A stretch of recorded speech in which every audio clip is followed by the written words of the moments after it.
जय हिंद दोस्तों। इस चैनल में आप लोगों को स्वागत है। और मैं पिछले वीडियो में पार्ट 1 वीडियो बना चुका था। ये जो वीडियो रहने वाला है पार्ट 2 है। क्लास 10th का सब्जेक्ट ज्योग्राफी, पहला चैप्टर, पहला लेसन पढ़ना है संसाधन उपयोग और विकास। पार्ट 1 में बता दिए थे। अब यहाँ से बताना है उपलब्धता के आधार पर संसाधन कितने प्रकार के होते हैं। तो उपलब्धता के आधार पर संसाधन 2 प्रकार के होते हैं। पहला होता है प्राकृतिक संसाधन और दूसरा होता है मानवकृत संसाधन। तो सबसे पहले जानेंगे कि प्राकृतिक संसाधन किसे कहते हैं। तो प्राकृतिक संसाधन किसे कहते हैं इसके बारे में जानते हैं। देखिए, प्रकृतिक में उपस्थित पदार्थों के साथ ही जलवायु, उचावत जैसी भौगोलिक परिस्थितियां जो मनुष्य के क्रियाकलापों पर व्यापक प्रभाव डालती हैं, उन्हें प्राकृतिक संसाधन कहा जाता है। सबसे पहले जानेंगे कि प्राकृतिक संसाधन। तो देखिए, प्राकृतिक संसाधन होता क्या है। तो वैसा, अपना भाषा में बोल सकते हैं, सरल भाषा में, वैसा संसाधन जिनका मतलब जो भी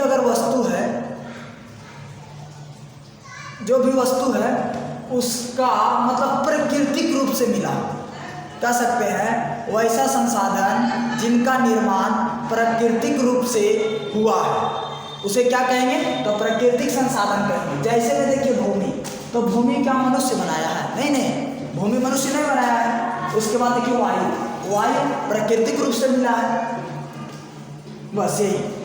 और बाकी कह सकते हैं, जैसे में आप लोग के प्राकृतिक संसाधन में आ जाएगा सूर्य का प्रकाश। तो सूर्य का प्रकाश क्या हो जाएगा? प्राकृतिक संसाधन हो जाएगा। अब आगे जानते हैं मानवकृत संसाधन। तो मानवकृत संसाधन किसे कहेंगे, इसके बारे में चर्चा करते हैं। तो सुनिए, मनुष्य द्वारा उत्पन्न किए गए संसाधनों को मानवकृत संसाधन कहते हैं। देखिए, मानवकृत संसाधन किसको कहेंगे? तो वैसा संसाधन जिसका निर्माण मनुष्य द्वारा हुआ है, उसे क्या कहेंगे? मानवकृत संसाधन कहेंगे। जैसे में देखिए भवन कहने का मतलब घर भी कह सकते हैं या भवन कह सकते हैं। तो भवन जो है मानवकृत संसाधन है।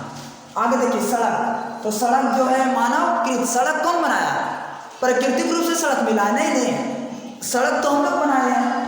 रेल का जो लाइन पटरी होता है, वो पटरी को भगवान बना दिए हैं, मतलब प्राकृतिक रूप से मिला है? नहीं, प्राकृतिक रूप से नहीं मिला है। मतलब कहने का मतलब हम लोग बनाए हैं।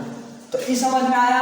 उपलब्धता के आधार पर संसाधन 2 प्रकार के, एक होता है प्राकृतिक संसाधन, एक होता है मानवकृत संसाधन। आगे चलते हैं। अब देखिए, उत्पत्ति के आधार पर संसाधन 2 प्रकार के होते हैं। उत्पत्ति के आधार पर संसाधन कितने प्रकार के? 2 प्रकार के। तो देखिए, पहला होता है जैविक संसाधन। क्या होता है? जैविक संसाधन। तो जैविक संसाधन किसको कहेंगे, इसके बारे में चर्चा करते हैं। तो ऐसे संसाधनों की प्राप्ति जीवमंडल से होती है, इसमें जीवन पाया जाता है। जैसे देखिए पक्षी हो गया, मछली हो गया। कहने का मतलब जैविक संसाधन किसको कहेंगे? तो वैसा संसाधन जिसका उत्पत्ति जीवमंडल से होता है, उसे क्या कहेंगे? जैविक संसाधन कहेंगे। जैसे देखिए पक्षी, तो पक्षी कहने का मतलब ये जैविक रूप से मिला है। मछली भी जैविक रूप से मिला है कि नहीं? आगे जानते हैं अजैविक संसाधन। क्या? अजैविक संसाधन। तो अजैविक संसाधन किसे कहते हैं? तो अजैविक संसाधन किसे कहते हैं, इसके बारे में चर्चा करते हैं। जैसे देखिए, वैसा संसाधन जो निर्जीव होते हैं तथा जिनमें सजीव का कोई लक्षण मौजूद नहीं होता है, उन्हें अजैविक संसाधन कहते हैं।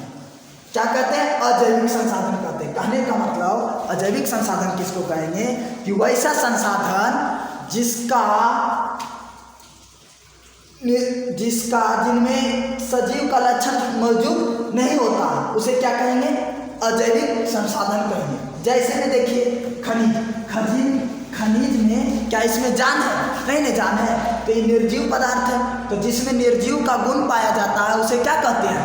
अजैविक संसाधन कहते हैं। और आगे देखिए जल, तो जल क्या है? तो जल अजैविक संसाधन। सूर्य का प्रकाश भी क्या है? अजैविक संसाधन। अब आगे पढ़ना है क्या? आगे पढ़ना है, आगे बताते हैं। चलिए देखिए अब आगे पढ़ना है क्या? पुनः प्राप्ति के आधार पर। किसके आधार पर? पुनः प्राप्ति के आधार पर। तो पुनः प्राप्ति के आधार पर संसाधन को कितने भागों में बांटा गया? तो 2 भागों। कितने भागों में? 2 भागों में बांटा गया। पहला होता है नवीकरणीय संसाधन। कौन सा संसाधन? नवीकरणीय संसाधन। तो नवीकरणीय संसाधन किसे कहेंगे? इसके बारे में जानते हैं। देखिए वैसा संसाधन जिनका उत्पादन एवं उपयोग बार बार किया जा सके तथा इसकी आपूर्ति दोबारा आसानी से संभव हो, उसे क्या कहते हैं? नवीकरणीय संसाधन। नवीकरणीय संसाधन किसे कहेंगे? तो वैसा संसाधन जिनका उपयोग बार बार किया जा सकता है, और ये जो संसाधन होता है क्या कहलाता है? नवीकरणीय संसाधन कहलाता है। जैसे देखिए विद्युत का उपयोग बार बार कर सकते हैं। वन करने का मतलब जंगल। तो जंगल जो है वन को भी उपयोग बार बार कर सकते हैं। जंगल है तो जंगल को बनाने में क्या? जंगल को बनाने में हम लोग बना सकते हैं ना, तो जंगल को। आगे देखिए हवा भी क्या है? जंगल कैसे बनेगा? पेड़ पौधा लगाकर बनेगा। सौर ऊर्जा, तो सौर ऊर्जा क्या हो जाएगा? नवीकरणीय संसाधन। देखिए प्रश्न एग्जाम बोर्ड में हर समय पूछते रहता है कि वन कैसा संसाधन? तो वन कैसा संसाधन है? नवीकरणीय संसाधन। आगे देखिए हवा कैसा संसाधन है? हवा नवीकरणीय संसाधन। अब आगे जानते हैं अनवीकरणीय संसाधन। कौन सा संसाधन? अनवीकरणीय संसाधन। देखिए अनवीकरणीय संसाधन किसको कहेंगे? तो वे वस्तुएं जिनका भंडार सीमित होता है तथा जिनका निर्माण दोबारा ना किया जा सके या पुनः निर्माण होने में बहुत समय लगे, उसे क्या कहते हैं?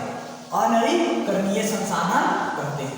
जैसे में हो गया कोयला, पेट्रोल, प्राकृतिक गैस। देखिए अनवीकरणीय संसाधन किसको कहेंगे? सरल भाषा में समझिए। देखिए वैसा संसाधन जिनका भंडार सीमित मात्रा में हो, और अगर ये संसाधन एक बार खत्म हो जाता है तो दोबारा इसको प्राप्त करने में हम लोग असमर्थ रहते हैं। लेकिन अगर ये संसाधन को बनने में अगर बनेगा तो लाखों करोड़ों वर्ष लग सकता है। इसको क्या कहेंगे? अनवीकरणीय संसाधन। जैसे में कोयला, पेट्रोलियम, प्राकृतिक गैस। देखिए प्रश्न आया था कि कोयला किस प्रकार का संसाधन है? कोयला किस प्रकार का संसाधन है? देखिए कोयला किस प्रकार का संसाधन है? तो कोयला है अनवीकरणीय संसाधन। अब आगे जानते हैं। देखिए अगला है स्वामित्व के आधार पर। किसके आधार पर? स्वामित्व के आधार पर। तो स्वामित्व के आधार पर संसाधन को 4 भागों में बांटा गया। पहला है निजी संसाधन। कौन सा संसाधन? निजी संसाधन। तो निजी संसाधन किसको कहेंगे? इसके बारे में जानते हैं। देखिए वैसा संसाधन किसी भी समय उपयोग करने के लिए स्वतंत्र होता है, उसे निजी संसाधन कहते हैं। देखिए वैसा संसाधन, निजी कहने का मतलब अपना होना चाहिए। तो वैसा संसाधन जिनका उपयोग करने के लिए हम लोग स्वतंत्र हो, उसे निजी संसाधन कहेंगे। जैसे देखिए भूमि, मकान। मान के चलिए मेरा मकान है, तो मेरा मकान है तो एक मकान कौन सा संसाधन है? निजी। क्योंकि मेरा मकान है तो सभी लोग के रहने के लिए देंगे। हम अपना मकान में नहीं सिर्फ हम ही नहीं रहेंगे मकान में, नहीं आदेश देंगे तो रह सकता है, रहेगा कि नहीं? आगे देखिए कार हो गया। जैसे देखिए कार, मोटरसाइकिल। अगर मेरा मोटरसाइकिल है तो मेरा मोटरसाइकिल कोई भी ले चल जाएगा? नहीं ले जाएगा। कहने वाले उसको आदेश देंगे, मेरा निजी नहीं है। अब आगे आइए सामुदायिक संसाधन। कौन सा संसाधन? सामुदायिक संसाधन। तो सामुदायिक संसाधन किसको कहेंगे? देखिए वैसे सारे संसाधन जो किसी खास समुदाय अथवा समूह के लोगों के लिए उपयोग में लाया जाता है, उन्हें सामुदायिक संसाधन कहते हैं। जैसे में देखिए सामुदायिक भवन, मंदिर, शमशान घाट। देखिए सामुदायिक संसाधन किसको कहेंगे? सामुदायिक संसाधन वैसा संसाधन जो पूरा समूह, कहें तो मतलब पूरा समूह, पूरा गांव के उसमें रह सकता, मतलब पूरा समुदाय के लोग रह सकता, उसको क्या कहेंगे? सामुदायिक संसाधन कहेंगे। जैसे में देखिए सामुदायिक भवन है, तो सामुदायिक भवन है तो पूरा गांव के लोग इसमें रह सकता है कि नहीं?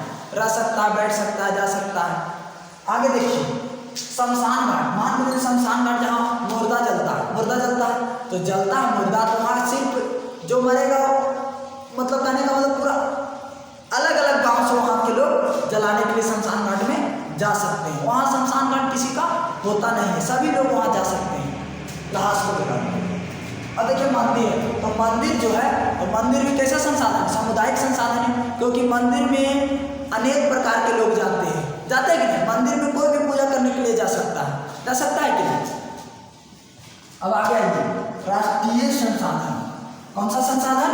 राष्ट्रीय संसाधन किसको कहेंगे? तो देखिए आर्थिक या कानूनी तौर पर देश या राष्ट्र की अंतर्गत से उपलब्ध संसाधन राष्ट्रीय संसाधन कहते हैं। जैसे देखिए कारखानों का निर्माण, रेल लाइन बिछाना, ये सब क्या कहता है? राष्ट्रीय संसाधन कहता है। आगे देखिए अंतर्राष्ट्रीय संसाधन। अंतर्राष्ट्रीय संसाधन किसको कहेंगे? इसके बारे में जानते हैं। देखिए इस प्रकार के संसाधनों का नियंत्रण अंतर्राष्ट्रीय संस्था करती है।